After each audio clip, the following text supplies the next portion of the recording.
Hi there, I'm CyMaxD, call me Cy or Max, whichever you prefer. And in this episode of Xenoblade Chronicles Definitive Edition, let's make our way through the story to the next area.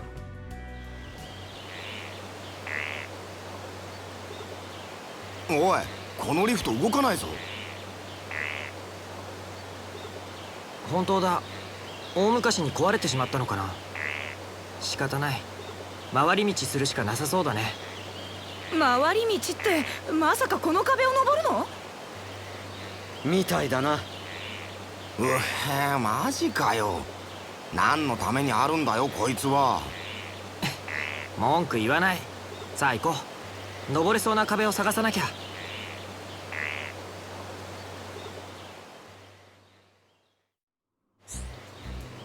You know, there's one thing I never really understood about this lift. It's not so much it isn't working as it is that we can't even access it. Wonder if it has anything to do with the seal and this ancient insignia or whatever. Anyways.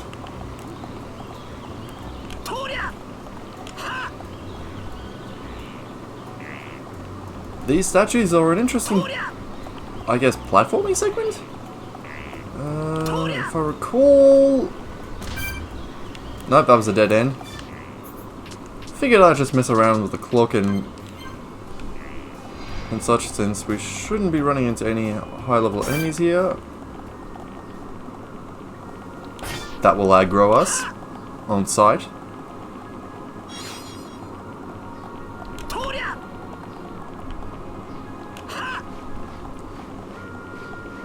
Honestly, it's very convenient that there happens to be vine growing along these statues on the wall.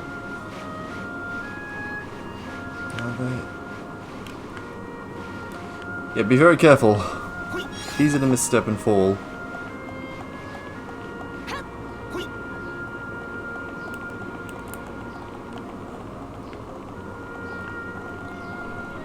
So from here we have two possible ways to go. Well, I say that, but... Nope. There's the climbing surface. We'll get to it at a later date because I want to explore the other side quickly. Ooh, that was close. I could have hurt myself bad.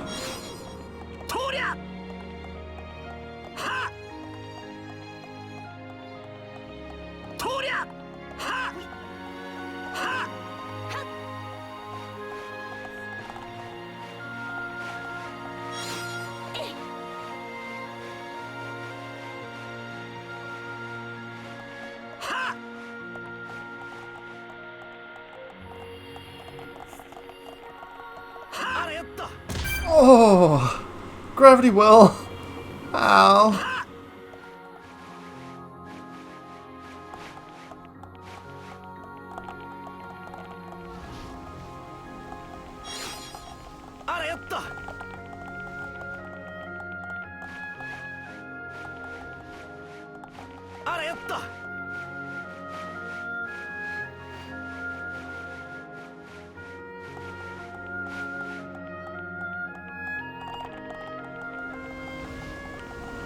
If we head over left from here, right on the statues...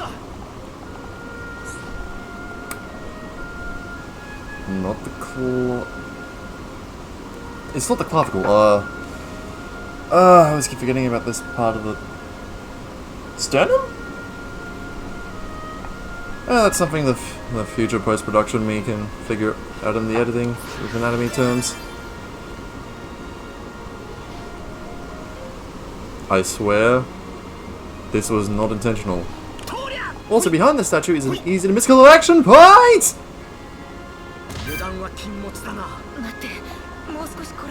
I mean, I meant to do that.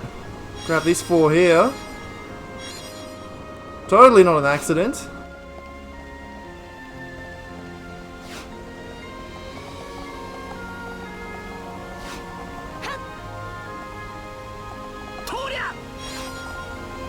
Appears there's a statue fragment here.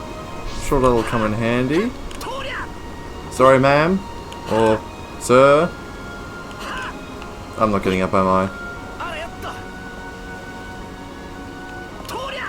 Well, there goes nothing!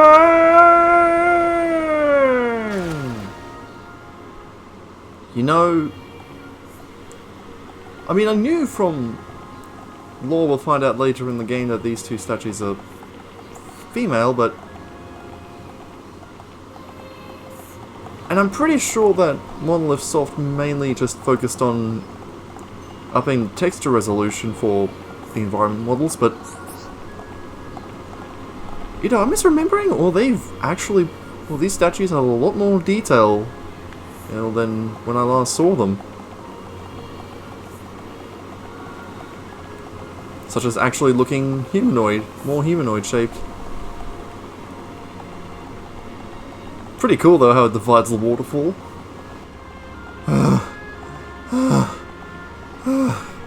Finally!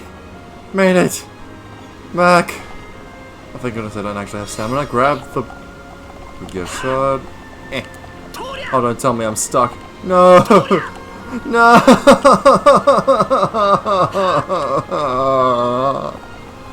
That's not nice. That isn't nice.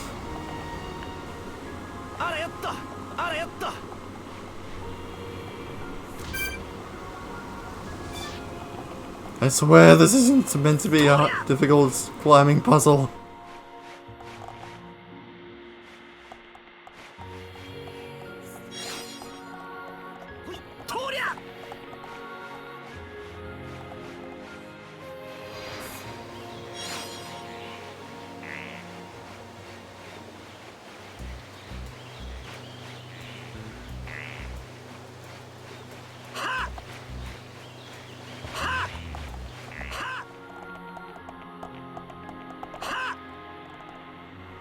I know I'm near the top, but I just can't help contain my curiosity.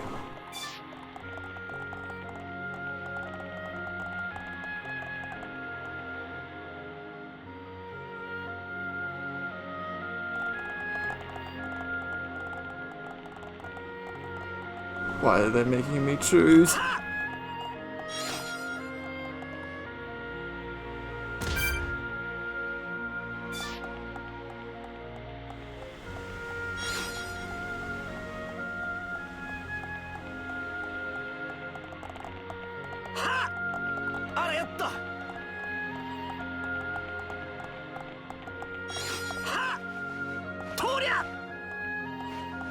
Hi, how's your day going?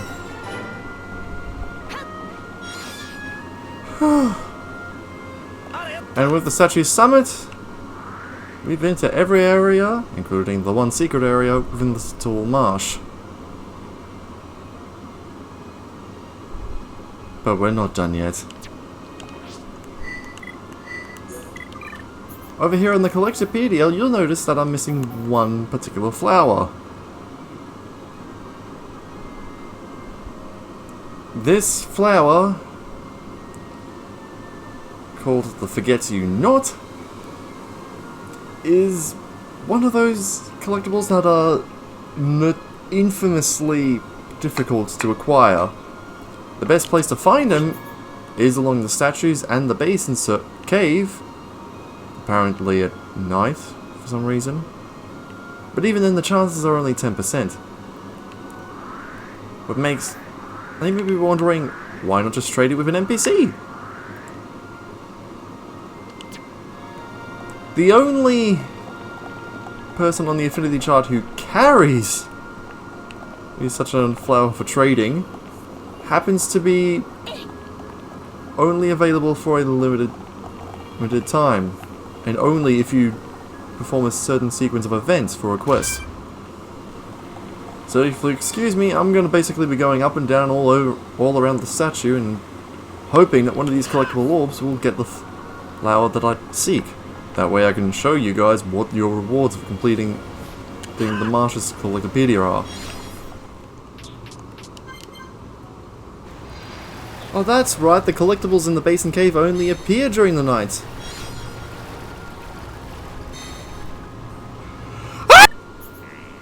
I've been at this for over an hour, And it just showed up like that?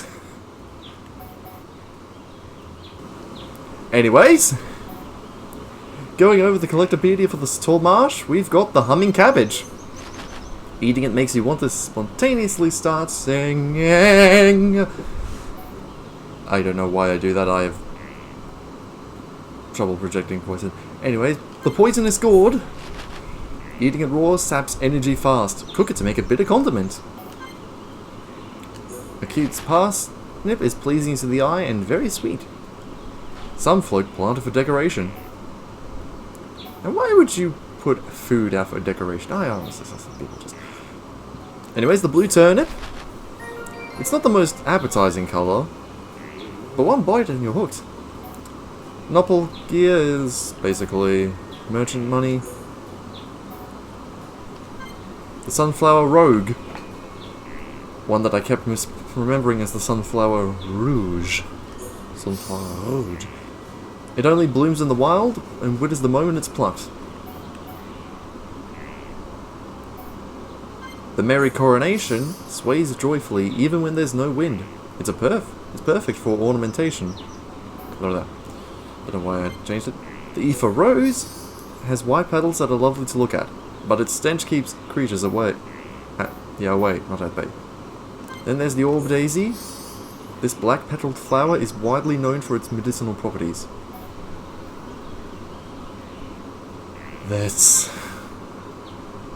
The forget-you-not is a flower of celebration used at weddings. It's a symbol of constancy, and we get another pair of jungle shoes. A worthwhile investment. Oh boy. Jumping down because I kind of just want to go to nature first. The wool rock is a rock covered in black fur. It can be shorn to make blankets. The water log is a black log that's constantly damp, as if it has been soaked in water. The feather leaf is a furry leaf from which they make bedcloths. I'm guessing by day they mean the Nopon? And anyone else who happens to be living out here? Probably the Ignas, since I can see them in that corner image there. Then there's the lemon stone. If you break it, a golden liquid with a delicate lemon taste comes out. The mist tree is a form of timber unique to Satorl. It's rough, so it needs to be sanded. Back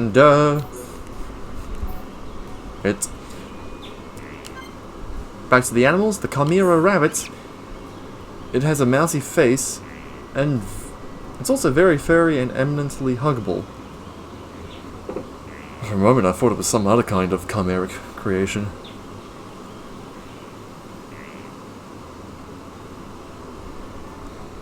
Come to think of it, a rabbit with a mouse's face does look kind of cute. The venom platypus is a black-furred venomous platypus. Happily swims in poison swamps. Poison water type for Pokemon fans out there. And the humming cat. A cat with hot modelled red paw pads. It meows in pleasing harmonies. We get... I think we already have a lock-on resist 15%, but I kind of hope to have another. Onto the parts. The rumble part. A white part that beats a constant rhythm. Puts you in a singing mood. No, it doesn't. Not for me. You don't want me singing, trust me. And the blue gear shard. It's a sharp shard. Somebody could have their eye out with that. Oh, it's a comment from... Oh, whoops. Another strength of 15. And onto the strange parts. The porpoise cap is... Well, Dunband fretted over what to call the porpoise cup. Cup, not cap, cup. An overly tiny cup of obscure usage. The Happy Carnival got its name when Ryan was laughing. Ryan was laughing as he named the Happy Carnival, a weird liquid that charms when stirred. And finally, Ryan named the Dawn dice while daydreaming. It's a pretty dice made of red stone.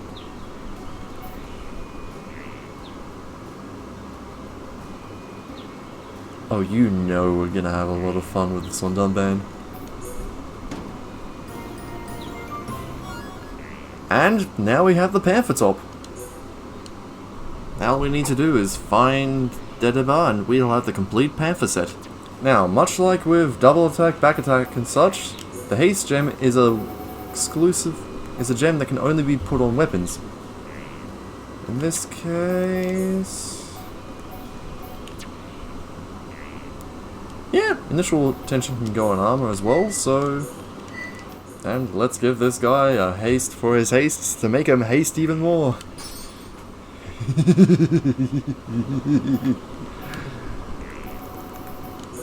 You know what, for now, I think I'm gonna switch it back to the home saber for weapon gear. It just looks more aesthetically pleasing than a giant cutlass. Or a defender. Even the sickle. Also, the anti-mech glaives are a different color, which I got pattern things. Oh, I totally forgot I had the Endymion.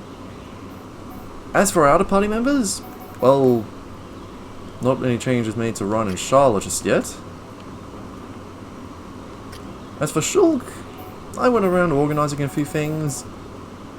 Aggro gain from auto attacks really isn't that high, so once I get an art stealth gem, I'll swap them out on here. No, wait. Critical up is back on Shulk because he seems to have the best chance with that, and it works well with his burst damage.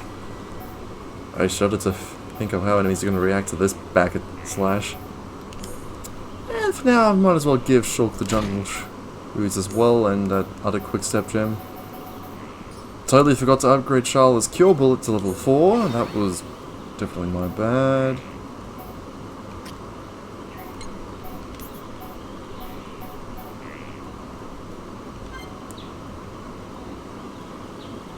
I'd say we can upgrade the Monado speed at another stage. Buster's alright for now. It's just more damage. As for skill trees, I definitely need to keep an eye on this. We've got less than 300 to go before Ryan and Shulk max out these initial branches. Okay, a little more than 300 in Shulk's case. Well, with that out of the way, I'll see you at the top.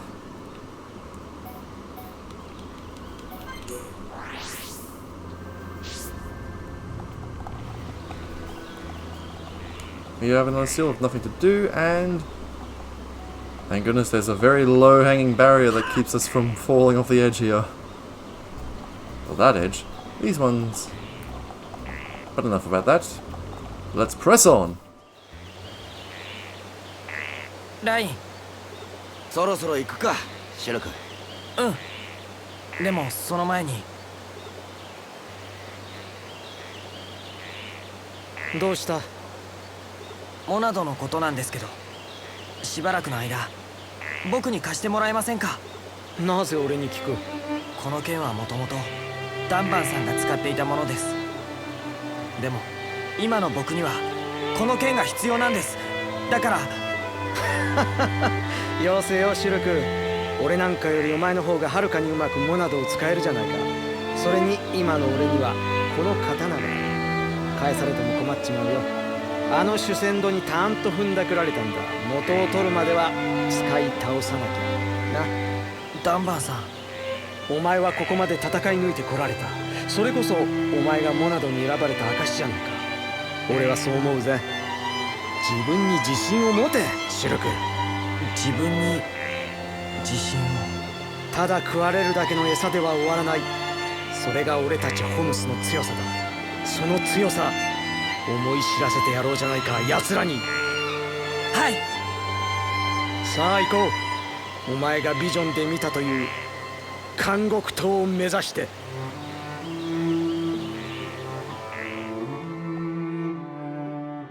Oh, that's really nice. Also, I forgot that's the particular word Dunban uses for sword in this cutscene. Well, the Japanese version anyways, is katana. That was a really great coincidence that I switched its appearance. Entering in, and the terminal trachea. Interesting name for...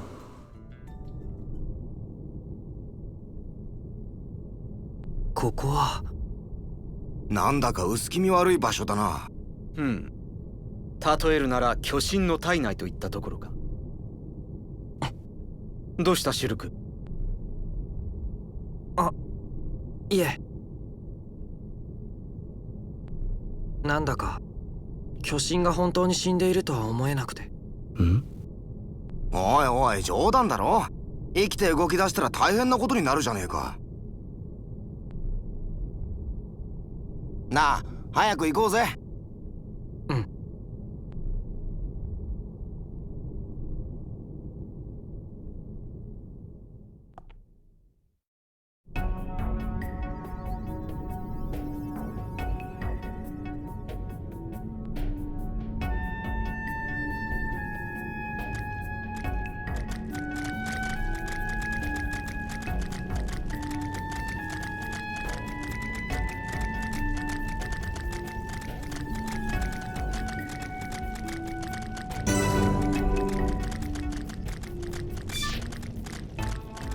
You know you're a colossal organism when you need 3 lungs in order to... That's the heart right there! There's not much we can explore right now, as you can see from these markers.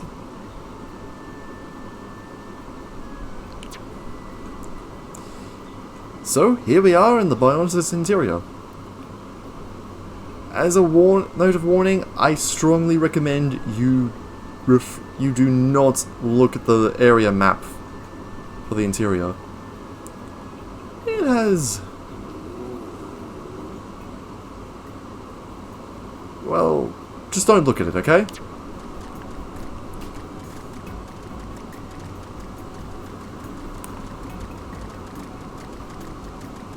I wonder what's with that rush of... yeah, actually, hold on, that's not a good idea if there's water in the lung. Then again, the lung has holes in it, so... but yeah. Honestly though, just... the first time I saw this, with the hard pulsing and everything...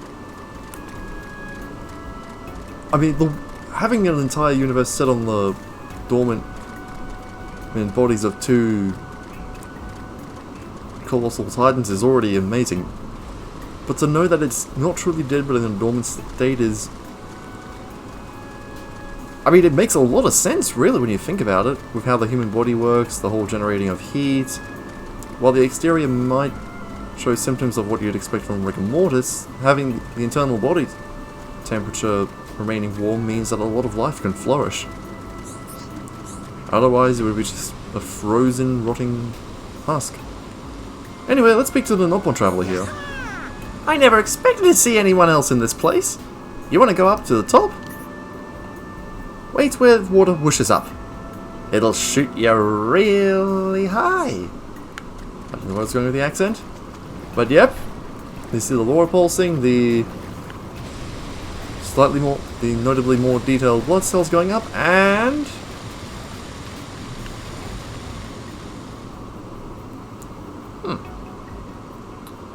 could have sworn something was going to happen, huh?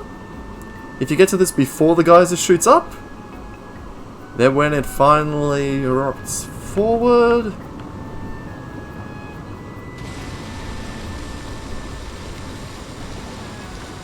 oh, how convenient that it happened to move us a little forward, instead of doing what geysers, be it hot water or acid, tend to do to the human flesh.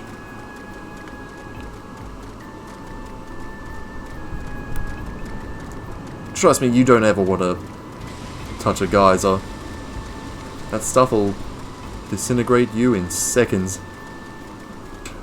Now I know this is a bit of a short one, but I think I'll leave it here for now. Next time on Xenoblade Definitive Edition, we press on to our next main area of the game.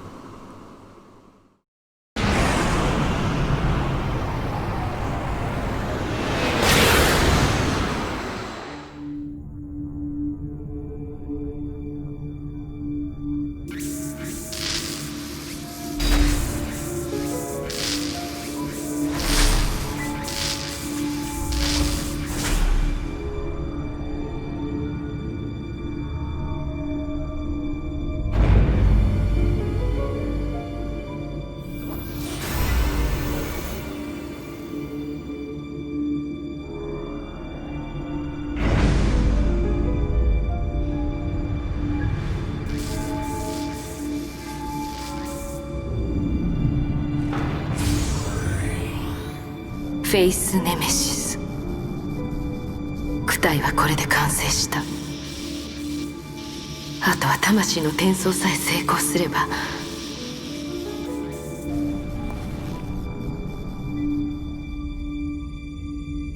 あの損傷はフェイスの走行を溶解できる存在など、まさか。バネヤ様、エギル様がお呼びです。わかりました。このフェイスの調整が終わり次第伺うと伝えてください。了解しました。こ